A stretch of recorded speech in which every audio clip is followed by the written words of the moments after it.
अस्सलाम वालेकुम, आप देख रहे हैं पाकिस्तान नाउ और मैं हूं सलमा कौसर। एक पुरसुकून वादी के दिलकश पहाड़ों, सरसब्ज दरख्तों और बहते पानियों के पीछे जब साजिशों का जाल बुना जाए तो कहानी तारीख के सबसे तारीख अब्वाब में तब्दील हो जाती है।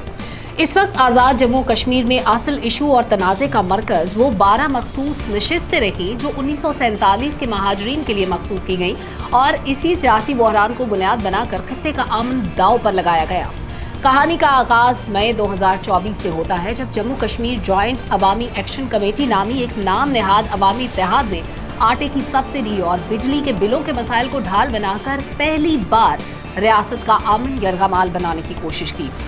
उस वक्त हुकूमत पाकिस्तान ने अवाम की तकलीफ को महसूस करते हुए 23 अरब रुपए का खतीर फंड जारी किया। आटे की कीमत 3200 रुपए से कम करके 2000 रुपए फी 40 किलो कर दी और बिजली के निर्ख भी चंद रुपए फी यूनिट तक महदूद कर दिए। ये एक वाज़ेह सबूत था कि रियासत अपने शहरियों को रिलीफ देना चाहती थी, लेकिन इस अमन पसंदाना इकदाम ने इन अनासिर के चेहरों से वो सियासी बयानियां छीन लिया जिस पर उनकी दुकान चमकती थी।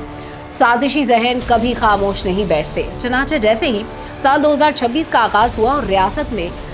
27 जुलाई 2026 को आम इंतखाबात का बिगल बजा, इस कमेटी ने अपने हरबे तब्दील कर लिए और एक नए इंतहाई हसास और खतरनाक बयानिए को जन्म दिया ताकि अनारकी फैलाई जा सके। इस घिनौनी साजिश का पस मंजर और तारीख उस वक्त खुलकर सामने आई जब ज्वाइंट अवामी एक्शन कमेटी ने मजलूमों और महाजरीन के हुकूक पर शब खून मारने का फैसला किया। आज़ाद जम्मू कश्मीर की कानून साज असेंबली की कुल 45 नशिस्तों में से 12 नशिस्तें उन महाजरीन के लिए मखसूस हैं जो 1947 में भारतीय जारहियत और मजालिम से तंग आकर हिजरत करके पाकिस्तान के मुख्तलिफ हिस्सों में आबाद हुए थे। ये नशिस्तें उन महाजरीन का आईनी और इखलाकी हक हैं, लेकिन इस कमेटी ने 9 जून 2026 को होने वाले इंतखाबी कागजात नामजदगी के अमल को सबोताज करने के लिए उन 12 नशिस्तों के खात्मे का एक जालिमाना और गैर कानूनी मुतालबा दाग दिया। उनका असल मकसद अवाम की खिदमत या आईनी इस्लाहात नहीं था, बल्कि वो उन महाजरीन को निशाना बनाकर रियासत के अंदर तफरीक पैदा करना चाहते थे और इंतखाबात के पूरे अमल को यकमाल बनाकर मुजफ्फराबाद में अपने पसंदीदा मोहरे बिठाना चाहते थे। इस मुल्क दुश्मन और अनारकी पसंद रवैये को देखते हुए आज़ाद कश्मीर की वज़ारत दाखिला ने 5 जून 2026 को एक बड़ा और जुर्रतमंदाना फैसला किया, जिसके तहत इस कमेटी को बाकायदा कलअदम करार देकर एंटी टेररिज्म एक्ट के फर्स्ट शेड्यूल में शामिल कर दिया गया, क्योंकि उनकी सरगर्मियां रियासत के खिलाफ बगावत और नफरत अंगेजी के जुमरे में आ चुकी थी।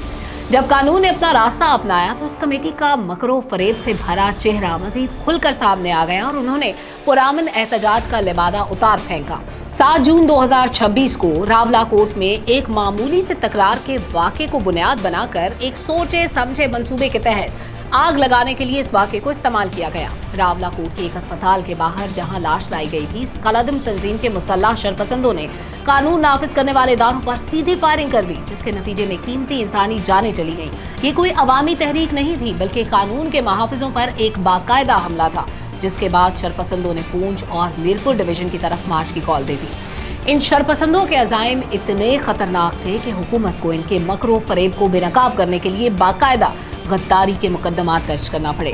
5 मशकूक अफराद को मुजफ्फराबाद से गैर मुल्की एजेंसियों के साथ रवाबित और फंडिंग के शुबे में गिरफ्तार किया गया, जिसने इस पूरी तहरीक के पीछे छुपे बैरूनी हाथ को भी बेनकाब कर दिया, जबकि कमोवेश 147 अफराद को 4th शेड्यूल पर डाल दिया गया। इस अफरा तफरी का सबसे बड़ा खमियाजा कश्मीर के गरीब अवाम, रोजाना की बुनियाद पर कमाने वाले मजदूरों और ट्रांसपोर्टर्स ने भुगता, जिनकी जिंदगियों को इस कमेटी ने मफलूज करके रख दिया। जून का महीना कश्मीर में सियाहत का उरूज का वक्त होता है, जिससे लाखों मकामी खानदानों का चूल्हा जलता है, लेकिन इस नाम नेहाद अवामी एक्शन कमेटी ने हठधर्मी की वजह से हुकूमत को सयाहों के लिए 5 जून से 20 जून 2026 तक की इमरजेंसी एडवाइजरी जारी करना पड़ी और इन्हें वादी छोड़ने के लिए कहना पड़ा, जिससे मकामी मईशत को अरबों रुपए का धचका लगा। वफाकी वजीर बराए उमूर कश्मीर इंजीनियर अमीर मकाम ने प्रेस कॉन्फ्रेंस की और वाज़ेह किया कि हुकूमत पिछले महीने उनके तमाम जायज़ मुतालबात तस्लीम कर चुकी थी, लेकिन यह कमेटी मुज़ाकरात की मेज़ से भाग गई, क्योंकि इनका एजेंडा मसाइल का हल नहीं था, बल्कि कश्मीर कॉज को नुकसान पहुँचाना और पाकिस्तान की बदनामी करना था। कश्मीर के गयूर और अमन पसंद अवाम ने साजिश को भांप लिया और 13 जून तक मुजफ्फराबाद, मीरपुर, भिंबर और कोटली के अवाम ने इस कलअदम कमेटी की हड़ताल की कॉल को मुस्तरद करते हुए अपनी दुकानें और बाजार खोल दिए, जिससे ये साबित हो गया कि झूठ, गोली और साजिश की सियासत अब इस सरजमीन पर मजीद नहीं चल सकती और कश्मीर के अवाम रियासत और कानून के साथ मजबूती से खड़े हैं।